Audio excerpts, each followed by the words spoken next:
샬롬 365일 성경 통독 22일차입니다. 오늘 우리가 함께 읽을 말씀은 출애굽기 20장부터 24장까지의 말씀입니다. 이제 시내산에 도착한 이스라엘은 하나님과 언약식을 맺게 됩니다. 먼저 20장에서는 십계명을 기록하고 있습니다.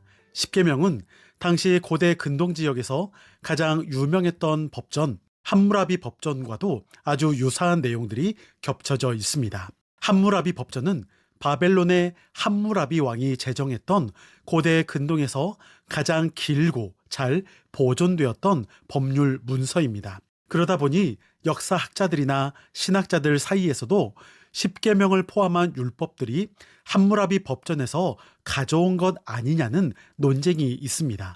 실제로 함무라비 법전이 시내산 언약보다 400~500년 정도 먼저 있던 법률 문서이기 때문입니다. 그래서 십계명도 당시 함무라비 법전을 근거로 하여 하나님께서 백성들에게 허락하신 것입니다. 어느 것이 먼저인지 그것에 대한 논란은 별로 중요하지 않습니다. 두 계명 모두 인간의 생명과 존엄성에 대한 중요한 가치를 가지고 있습니다. 다만 시내산 언약은 하나님께서 이스라엘 백성들을 하나님의 백성으로 선택하시고 제사장 나라, 거룩한 백성으로 살아갈 수 있도록 주어진 것이라는 특별한 목적이 있습니다. 일반적으로 1계명부터 4계명까지는 하나님과 이스라엘 사이에서 이스라엘이 하나님께 지켜야 할 규례입니다. 하나님 사랑에 대한 그 말씀을 증거하고 있습니다.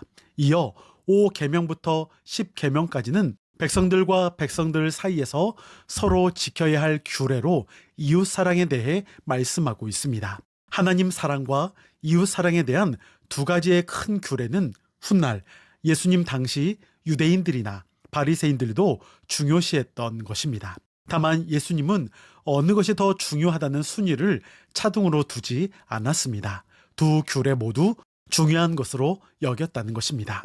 21장부터 24장까지는 하나님께서 주시는 각종 생활, 규례에 대해 말씀하고 있습니다. 요즘으로 말하면 민법, 상법, 형법과 같은 여러 법률에 대한 부분들을 의미합니다. 신앙적이고 종교적인 계명만 주신 것이 아니라 삶에서 살아가야 할 여러 규례와 법도도 함께 알려주신 것입니다.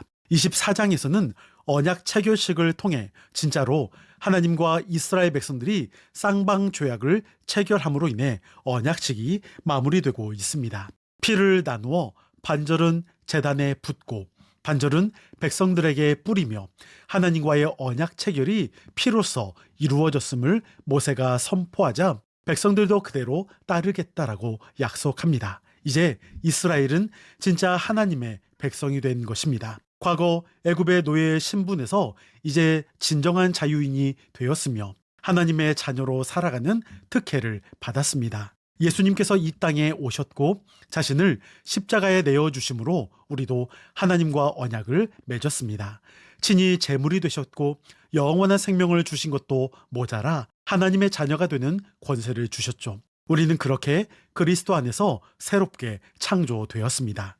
그 은혜를 기억하면서 우리도 날마다 주의 말씀을 붙잡기를 원합니다. 하나님을 사랑하고 이웃을 사랑하는 삶의 예배와 순종이 날마다 있기를 소망합니다. 이제 내용을 기억하면서 출애굽기 20장부터 24장까지의 말씀을 보겠습니다.